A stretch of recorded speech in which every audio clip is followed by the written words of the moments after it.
রাকিবুল ইসলাম অন্তর আপনি লিখেছেন, চিরকুমার থাকার বিষয়ে ইসলাম কি বলে, এটা কি জায়েজ? ইসলামে চিরকুমার থাকাটা প্রশংসনীয় কোনো বিষয় নয়। এটি হলো বিশুদ্ধতম মত এবং বেশিরভাগ স্কলারদের মত। আল্লাহ রাব্বুল আলামিন আমাদেরকে স্বাভাবিক অবস্থায় বিবাহ করার ব্যাপারে উৎসাহ দিয়েছেন এবং অভিভাবকদেরকে তাদের অধীনস্থদেরকে বিবাহ দেওয়ার জন্য নির্দেশ করেছেন। নবী করিম সাল্লাল্লাহু আলাইহি ওয়াসাল্লাম বুখারী মুসলিম বর্ণিত হাদিসে বলেছেন যে ইয়া মাশারাশ শাবাব মান ইসতাতা মিনকুমুল বাআতা ফালিয়াতাযাওয়াজ, হে যুব সম্প্রদায়, তোমাদের যার সক্ষমতা রয়েছে সেই জন্য বিবাহ করে। এই যে সেই জন্য বিবাহ করে নবী সাল্লাল্লাহু আলাইহি ওয়াসাল্লামের পরামর্শ। অতএব আপনি বিবাহ না করে চিরকুমার থেকে ইবাদতবন্দি যদি বেশি করতে পারেন, তার চাইতে বিবাহ করে নফল ইবাদতবন্দি একটু কম করতে পারলেও আপনার জন্য বিবাহ করে বৈবাহিক জীবন গ্রহণ করা সেটাই হলো অধিকতর উত্তম। এটা নবী করিম সাল্লাল্লাহু আলাইহি ওয়াসাল্লামের সুন্নাত মুআক্কাদা। সাধারণ অবস্থাতে কোনো কোনো ক্ষেত্রে যদি বিবাহ না করার ফলে আপনি গুনাহে লিপ্ত হয়ে যাওয়ার আশঙ্কা থাকে, তাহলে সেক্ষেত্রে এটি ফরজ বা ওয়াজিবের পর্যায়ে চলে যায়।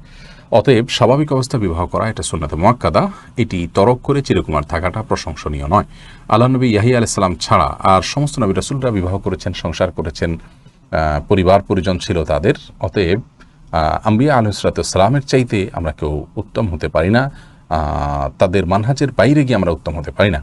প্রিয় নবী সাল্লাল্লাহু আলাইহি সাল্লাম বলেছেন যে আমি বিবাহ করি, আমার সংসার আছে, পরিবার আছে। সাহাবীরা একবার আলাপ করছিলেন যে কেউ কেউ তাদের পরিবার পরিজন বাদ দিয়ে শুধু আল্লাহর ইবাদত বন্দেগী করবেন। তখন নবী আলাইহিস সালাম বলেছেন এই কথা যে আমার পরিবার আছে, পরিজন আছে, আমি বিবাহ শাদী করি। অতএব বিবাহ শাদী তরক করে বাদ দিয়ে চিরকুমার থাকাটা কোনো কল্যাণকর কিছু নয়। নবী আলাইহিস সালাম তাদেরকে নিরুৎসাহিত করেছেন এভাবে থাকতে।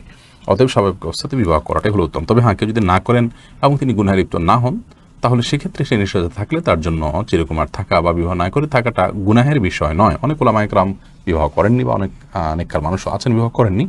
তো স্বাভাবিক অবস্থা বিয়ে না করলে তিনি গুনাহগার হবেন না, কিন্তু করাটা উত্তম। Islamic Voice. Follow Islam as your lifestyle.